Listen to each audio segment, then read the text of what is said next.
Olá, amigos e amigas da Rede Previdência. Eu sou Natasha Boblitz e estou com vocês aqui nesta quarta-feira, 1º de dezembro, trazendo as notícias mais atualizadas do mundo previdenciário. Nesta semana, nesta quarta-feira, eu quero trazer para vocês um pouquinho dos últimos andamentos de um projeto de lei importantíssimo que vem sendo debatido e sendo atualizado aqui no canal pelo Dr. Ricardo Souza. Também quero trazer para vocês 2 julgados importantes. Um quanto ao benefício assistencial à pessoa com deficiência e outro quanto à conversão do tempo especial em comum no caso dos servidores públicos federais. Então, fica aqui comigo que logo mais eu trarei essas notícias. Mas antes de irmos, eu quero convidar vocês para que fiquem aqui no canal. Logo mais teremos às 19 horas o programa Ao Vivo Doutor, sobre os comandos dos brilhantes Dr. Ney Araújo e Fábio Leão. Hoje estará sendo debatido planejamento previdenciário na prática. Doutor Eliseu e doutora Maura estarão trazendo esse debate rico sobre essa temática tão importante. Então fiquem aqui no canal, fica o convite, 19 horas ao vivo, doutor. E não perca. Vamos seguir aqui com as notícias.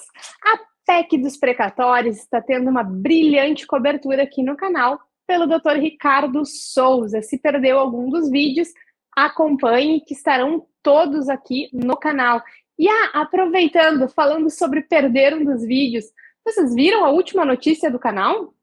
O canal, a partir de agora, em breve terá um lançamento de um e-book, no qual estará catalogado todos os vídeos do canal. Isso mesmo! Através de uma pesquisa-chave, você vai conseguir encontrar os vídeos sobre a temática que lhe interessa ou que está pesquisando. Então, mais uma novidade da Rede Previdência aqui para facilitar e atualizar a todos sobre todos os temas do mundo previdenciário. Seguimos, então, a PEC dos precatórios. A PEC dos precatórios foi aprovada na CCJ do Senado ontem e agora está para apreciação no plenário do Senado. Então, eu quero trazer para vocês, de uma forma bem breve, alguns pontos desse projeto de lei que devem ser levados em consideração. Para aqueles que estão acompanhando ou não assistiram todos os vídeos, cabe lembrar que precatório é a forma de pagamento de um valor oriundo de uma ação judicial que foi ganha contra o ente público federal ou estadual, quando o valor é recebido é superior a 60 salários mínimos. Então aqui a gente está falando de um projeto de emenda constitucional, a PEC dos precatórios, que está querendo alterar a forma de pagamento desses precatórios. Precatórios esses que são oriundos de uma vitória numa demanda judicial contra a União Federal.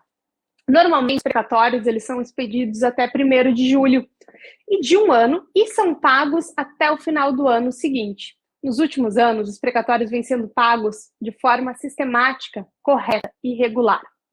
Inclusive, em muitos anos, teve a antecipação, ou seja, eles foram pagos até o meio do ano. O que devemos pontuar quanto a essa PEC dos precatórios? Uma vez que nós entendemos o que são os precatórios, que é uma forma de pagamento, precisamos compreender que a PEC atingirá a todos que têm valores a receber oriundos de uma demanda judicial contra a União, inclusive demandas em andamento e demandas que estão aguardando pagamento. Precatórios de natureza alimentar decorrentes dessas ações judiciais relacionadas à pensão e aposentadoria, das quais muitas vezes os credores dependem para a própria subsistência, serão impactados. Todos seremos impactados. O texto que saiu da Câmara para o Senado é totalmente diferente do original e passou a garantir uma preferência ao recebimento dos precatórios aos entes públicos, estados e municípios, e somente após, em 3º lugar, é que o cidadão receberia. E isso pode gerar um impacto de até 40 bilhões de precatórios que deixem de ser pagos na previsão do orçamento seguinte. Então, a justificativa da PEC é que visa postergar o pagamento para poder custear projetos sociais, mas resta essa controvérsia de se não teriam outras fontes para custear esses projetos sociais e se não seria realmente mais um prejuízo, uma punição ao cidadão. Se ganhou uma demanda judicial contra a União, ele já havia sido preterido na via administrativa. Então, ele será preterido 2 vezes. Uma, tem que ingressar com ação para ganhar e ter reconhecido o seu direito, e depois vai ser preterido novamente perante os entes públicos para receber o seu direito, receber os seus atrasados, valores esses que já deveriam ser pagos lá na via administrativa, senão não haveria esse reconhecimento judicial. Então, coloco aqui os últimos andamentos, um breve resumo sobre essa PEC dos precatórios, colocando para ficarmos alertas, conversarmos com os nossos senadores e acompanhando de perto, pois esse projeto, essa PEC dos precatórios, ela atinge a todos. Se ficar com mais dúvidas aqui, fica reiterado o convite para que acompanhe os vídeos que o Dr. Ricardo Souza publicou aqui no canal sobre essa temática tão importante. Agora vamos aos julgados do dia. Tribunal de Justiça, Tribunal Regional Federal da 4ª Região, concedeu benefício de prestação continuada para um deficiente que sofre epilepsia.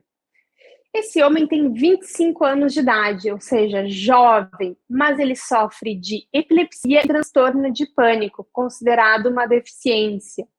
Então, na última semana, no dia 23 de novembro, por unanimidade, a Turma Regional Suplementar de Santa Catarina concluiu que o rapaz é incapaz para prover o seu próprio sustento, necessitando de acompanhamento neurológico, psiquiátrico e fazendo parte de uma família vulnerável.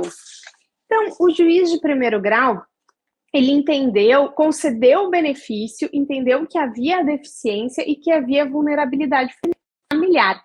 No entanto, o INSS recorreu, alegando que o autor não tinha cumprido o requisito econômico para receber o benefício. E como bem pontuado pelo desembargador Paulo Afonso Brum Vaz, que era o relator neste caso, para a concessão desse benefício assistencial, há presunção de 2 requisitos: condição de deficiente ou idoso, e que o requerente esteja em situação de risco social da parte autora e de sua família. O desembargador entendeu que o cálculo da renda familiar deve ser excluído o valor auferido do idoso com 65 anos ou mais a título de benefício assistencial ou benefício previdenciário de renda mínima, bem como o valor auferido a título de benefício por incapacidade ou assistencial em razão de deficiência, independente da idade. Então, decorrente dessa exclusão de renda, também não será considerado na composição familiar o efeito do cálculo nesta situação de apuração da vulnerabilidade do grupo familiar. Então, ele concluiu que a família estava em vulnerabilidade e concluiu que havia a existência da deficiência devidamente comprovada e concedeu o benefício. Então, aqui a gente vê alguns pontos importantes dessa decisão, que é tanto o reconhecimento da deficiência através da epilepsia, pois, embora o INSS tenha entendido lá no início que a epilepsia ele poderia ser capaz de trabalhar, que esse transtorno era esporádico, foi verificado no curso do processo judicial que não era caracterizado uma deficiência. E da mesma forma foi analisada a renda do grupo familiar, foi desconsiderada as rendas, como anteriormente mencionei, para que a partir daí fosse concedido o benefício.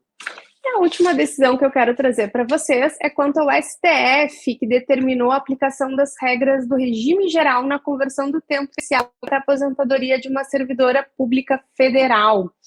E esse julgado, o STF considerou que deve ser aplicáveis para a conversão do tempo especial em fins de aposentadoria de uma servidora pública federal que trabalhou em condições de insalubridade, a conversão nos termos do que prevê o regime geral. Essas são as notícias desta quarta-feira. Se gostou, dá um like. Se ficou com alguma dúvida, comente, pergunte. Nós responderemos aqui ou no próximo vídeo ou no Caiu na Rede. Vamos interagir, estamos aqui para atualizá-los e sanar as dúvidas. Então, por favor, clique aqui, dê um like, curta o vídeo e comente. Comente e deixe suas dúvidas.